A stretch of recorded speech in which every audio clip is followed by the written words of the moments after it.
Kita akan masuk pada materi berikutnya ya. Materi tentang hadis tentang ketentuan jual beli, hadis tentang riba, hadis tentang khiyar majelis, larangan tentang khiyar majelis. Ada 5 yang akan kita bahas. Yang pertama adalah khiyar majelis itu sendiri. Yang kedua jual beli, ijon, jual beli yang diharamkan. Kemudian keharaman menjual khomer atau barang-barang yang haram, riba, larangan sumpah dalam jual beli, dan contohnya kayak apa begitu. Sebelum itu saya share supaya kita bisa baca bareng-bareng materinya. Eh, Hadis tentang khiyar. Apa itu khiyar?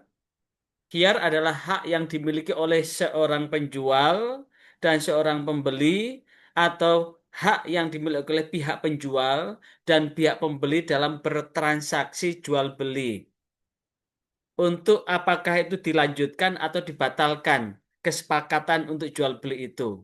Atau akad jual beli, ijab dan kobul jual beli itu. Akad itu terdiri dari ijab dan kobul. Ijab itu menyerahkan, kobul itu menerima. Dan khiyar ini merupakan aturan di dalam Islam mengenai perdagangan Islam. Tujuannya adalah kedua belah pihak ini akan terlindungi dari kerugian dan perselisihan. Sehingga ibarat kata tiada dusta di antara pihak penjual maupun pihak pembeli. Sekali lagi, tidak ada dusta, tidak ada kebohongan, tidak ada penipuan antara pihak yang menjual maupun yang membeli. Karena perdagangan itu adalah tijaratan antara bainakum. Perdagangan yang saling ridho di antara keduanya, antara pihak pembeli dan pihak penjual, antara penjual dan pembeli. Dan khiyar ini digunakan untuk itu. Sekali lagi, khiyar ini digunakan untuk itu. Nah, berkaitan dengan itu, bagaimana di dalam hadis riwayat Imam Muslim, bisa dilihat di dalam Sahih Muslim, hadis 2821, Rasulullah sallallahu alaihi wasallam, Rasulullah sallallahu alaihi wasallam qala bersabda, al bay'an, apa itu al bay'an? Dua orang yang bertransaksi, pihak penjual dan pihak membeli. Penjual dan pembeli itu disebut dengan bay'an. Dua orang yang bertransaksi atau dua pihak yang bertransaksi. Kullu wahidin, setiap di antara satu, minhuma, di antara dua orang yang bertransaksi itu, bil khiyar, akan dibatasi dengan ketentuan untuk memilih ala sohibihi, atas mitra dagangnya, malam yatafarroko, selama mereka belum berpisah, illa bai al khiyar, kecuali dia jual dengan khiyar, ketentuan pilihan dari transaksi awal. Nah, terkait dengan khiyar inilah yang kemudian dapat kita pertajam lagi dalam hadis yang lain. Al-bay'an, dua orang yang melakukan jual beli atau bertransaksi bil khiyar, akan melakukan khiyar. Apa itu khiyar? Pilihan untuk melangsungkan atau membatalkan jual belinya. Malam yatafarraqo, selama keduanya belum berpisah. Auqala, atau Rasulullah menambahkan sabdanya hatta yatafarraqo, hingga keduanya itu berpisah. Fa'in sodako, dan jikalau dia jujur, wabayyana, dan keduanya itu menjelaskan hal-hal detail apa yang dijual, dan yang membeli tahu hal-hal yang detail apa yang akan dibeli, burika lahuma, diberkahilah buat pihak penjual maupun pihak pembeli. Karena itu tadi kita sudah berbicara tentang halal dan haram ya. Yang halal sudah jelas, yang haram sudah jelas.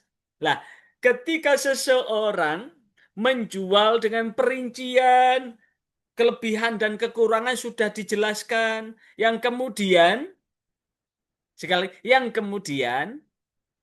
udah diketahui kelebihan dan kekurangan barang yang dijual itu, pembeli pun tahu kelebihan dan kekurangan itu, silahkan ada kesepakatan harga. Selama mereka itu jujur dan menjelaskan, keduanya itu saling jujur, saling menjelaskan, maka itulah Allah akan memberkahinya.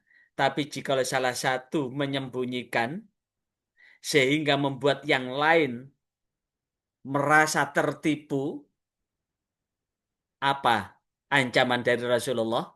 Sekali lagi, apa ancaman dari Rasulullah? Ini ancamannya. Wa in katama, dan jikalau mereka menyembunyikan cacat celanya barang yang dijual, wa kadzaba, dan keduanya itu berdusta, saling berdusta, muhikot,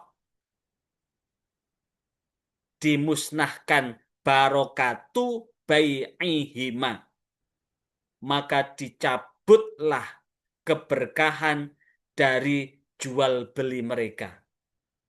Maka apa? Sebagai satu sikap yang harus kita bangun,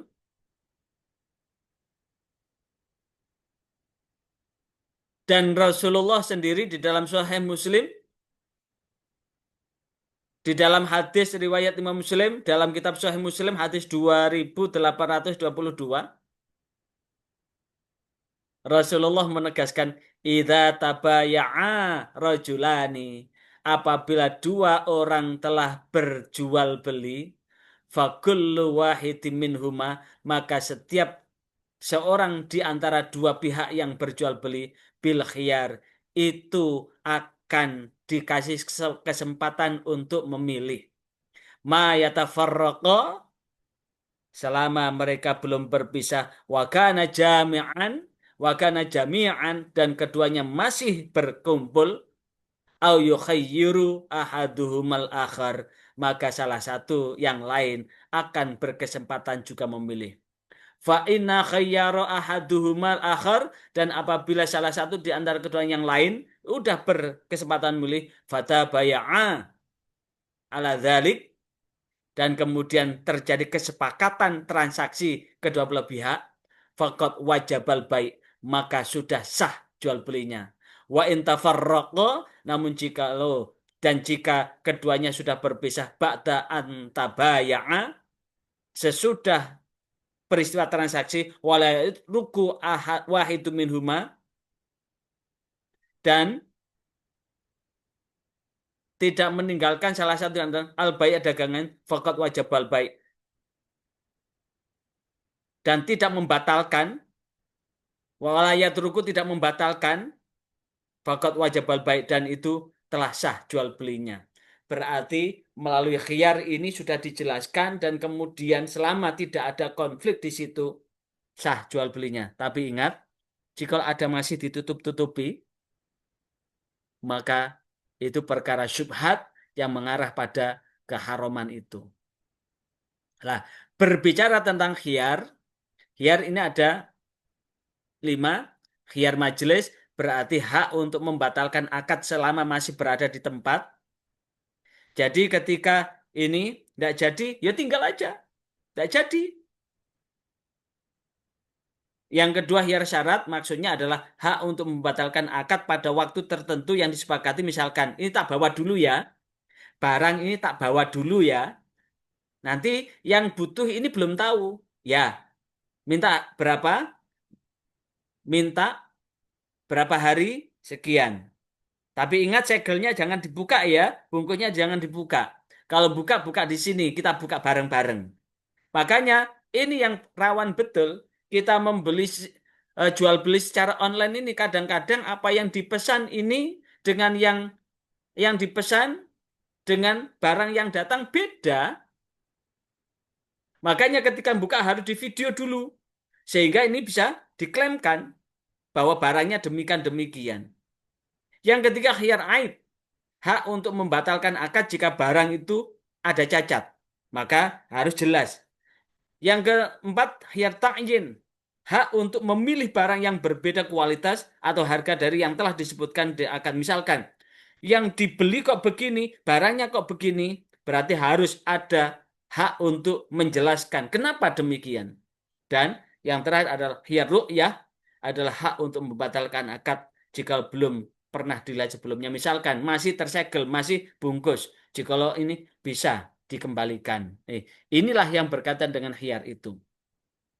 Kemudian yang kedua ijon. Apa itu ijon? Ijon itu adalah ini berlaku pada pertanian. Misalkan seorang petani menanam padi, padi ini baru ditanam, tapi sudah dijual, padahal buahnya belum kelihatan. Misalkan ada kelapa, kelapa baru berbunga, udah dibeli padahal pentilnya belum kelihatan. Ada orang beli mangga, mangganya masih berupa pentil, apakah mangga ini akan menjadi mangga masak atau mangga yang rontok, belum tahu, maka membeli sesuatu yang belum jelas barangnya, ini namanya ijon. Status ijon itu haram hukumnya. Dalilnya apa? Dasarnya apa ini? Dalilnya ini ijon itu.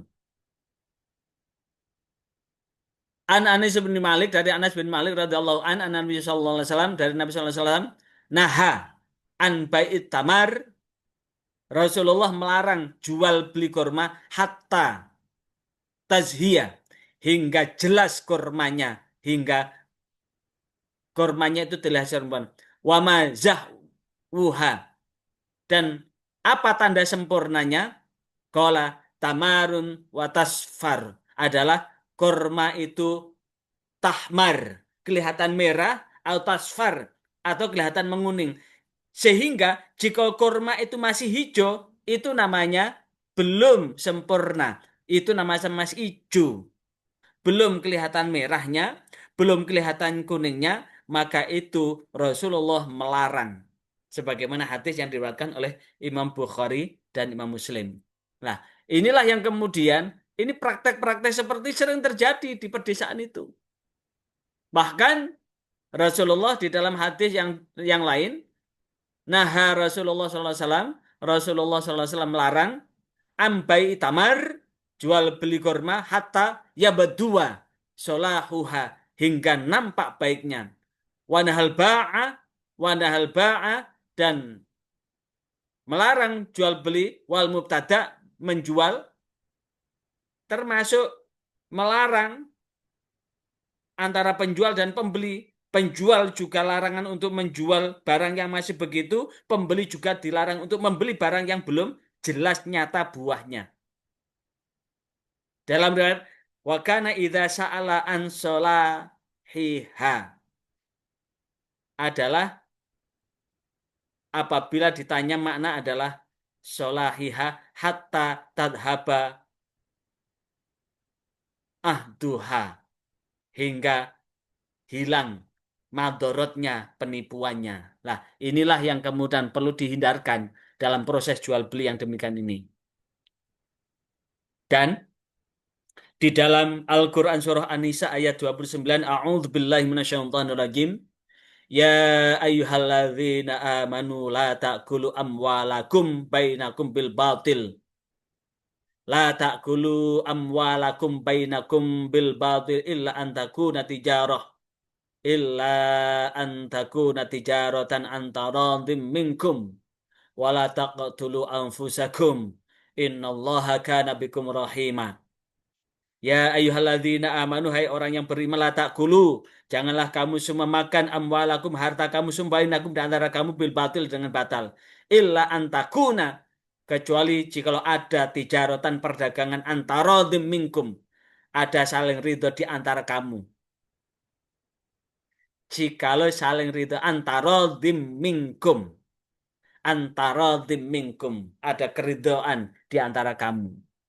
Ini jelas sekali dalam posisi seperti ini. Jadi sangat jelas, sangat jelas. Kemudian pada poin materi yang ketiga adalah tentang apa?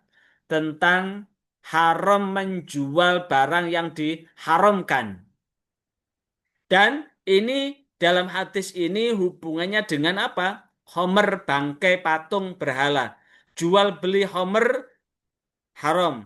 Jual beli bangkai haram. Jual beli babi haram. Jual beli patung haram. Apa itu bangkai? Ada sapi mati kelelekan pentol atau keracunan, belum sempat disembelih sudah mati, tapi kemudian dietet-etet dijual dagingnya, itu termasuk bangkai. Ayam yang menjadi bangkai disebut dengan ayam cireng dijual, itu juga haram karena tidak disembelih dengan dialirkan darahnya. Nah, inilah kemudian termasuk bagaimana dengan lemak bangkai, maka sesungguhnya lemak bangkai juga di mana lemak bangkai digunakan untuk menambal perahu atau menyemir kulit dan digunakan oleh penerangan manusia, maka ia tetap haram. Kulitnya, lemaknya tetap haram. Tetap haram. Ini berkaitan dengan keharaman itu. Berikutnya, lanjut ya. Berikutnya, terkait dengan 10 golongan yang hubungan dengan Homer. Ada 10 golongan yang ada hubungan dengan Homer. Satu, asiroha yang memproduksinya. Wa mu'tasiroha yang memesan, yang memesannya. Wasya ribaha orang yang meminumnya. Wahamilaha orang yang membawanya. Wal hamulata orang yang minta diantarkan. Wasakiha orang yang menuangkan di bar itu, menuangkan tok itu dosanya sama dengan minum. Wabai'aha orang yang menjualnya. Wa akilaha orang yang memakannya. Wa akilah samaniha. Jadi orang memeras homer kemudian dijual, uangnya dikasihkan ke istri, yang makan itu juga haram. Wa mustaro orang yang membelinya. Wa mustaro talaha orang yang meminta dibelikan. Jadi ada 10 mata rantai. Yang memesan, yang mem, yang memproduksi, yang memesan, yang meminum, yang membawa, yang mengantar, yang menuangkan pelayannya, yang menjualnya, yang memakan hasil jualannya, yang membelinya, dan yang meminta dibelikan. Ada 10. Ini ada mata rantai. Nah, ini bisa berlaku pada keseluruhan perkara-perkara yang haram dengan ambil kias ini. Nah, yang terakhir, yang berikutnya yang keempat, riba. Riba itu. Dari sini ada pertanyaan? Halo? Halo, ada pertanyaan dari sini? Halo? Ya, Pak. Lanjut ya. Iya, Ada pertanyaan nggak, Mas Amin? buatan, Pak. Oke, dilanjut. Waktu tinggal beberapa. Sekarang kita bahas tentang riba. Riba fadl. Riba fadl adalah jenis riba yang terjadi ketika ada penukaran barang sejenis dengan jumlah atau kualitas yang berbeda. Riba fadl ini berasal dari kata afadlu, berarti tambahan. Misalkan ada pinjam beras 1 kilo, kemudian dia minta ditambah 2 on, sehingga 1 kilo 2 on, maka yang 2 on itu riba. Ada penukaran uang di jalan-jalan itu, sekali lagi, ada penukaran uang di jalan-jalan itu 1 juta. Tukar uang 10 ribuan, tapi dikurangi 10 lembar, maka yang 10 lembar itu termasuk riba. Fadl. Itu termasuk riba fadl. Atau ada orang pinjam uang 1 juta, bunganya minta bunga 1%, berarti nambah berapa itu 1% dari 1 juta. Kelebihan itu termasuk riba fadl. Termasuk riba fadl. Yang terakhir sekarang, terakhir. Hadisnya adalah ini. Adz-dzahabu bidz-dzahabi wal fiddatu bil fiddati wal burru bil burri wa sa'iru bis sa'iri wa tamur bit tamri wal milhu bil milhi mithlan bimislin yadan biyadin faman zada, siapa yang menambah atau minta ditambah fakot arba akhidun, maka sungguh itu termasuk riba. Wa mu'ti fihi sawaun, termasuk orang yang memberi juga, yang minta tambahan maupun yang memberi tambahan itu termasuk dalam kategori riba fadl. Emas dengan emas, perak dengan perak, kemudian gandum dengan gandum, kurma dengan kurma, garam dengan garam. Jika jumlah takarannya tidak setara, maka kelebihan itu termasuk riba. Apa riba? Riba fadl, kelebihan itu. Ini terkait dengan riba. Nah, lantas bagaimana berkaitan dengan riba? Maka tidak boleh sama sekali untuk menukarkan uang kertas yang sama, rupiah dengan rupiah, dolar dengan dolar, yang dilebihkan, maka kelebihan itu termasuk riba. Tidak dibolehkan untuk menukar uang yang sama dengan cara melebihkan sebagian yang lain. Kemudian baru boleh menukarkan uang yang berbeda jenis, misalkan dolar dengan rupiah. Dan melebihkan salah satunya asal dilakukan secara tunai. Dengan tunai, belinya sekian, jualnya sekian. Sebagai bagian dari transaksi itu. Terakhir, larangan sumpah dalam jual. Nah, orang yang gampang ngomong, wallahi, wallahi, wallahi, itu adalah sumpah. Dilarang betul. Bagaimana ancaman? Jangan kalian bersumpah dalam jual beli, karena sumpah untuk melariskan barang lalu menghapus maka itu Allah akan menghapus keberkahannya. Orang yang suka sumpah sarapah dalam rangka melariskan barang dagangannya, dan itu Allah akan menghilangkan keberkahan dari keuntungan itu. Kiranya ini barangkali ada yang ditanyakan? Cukup ya? Saya cukupkan sekian.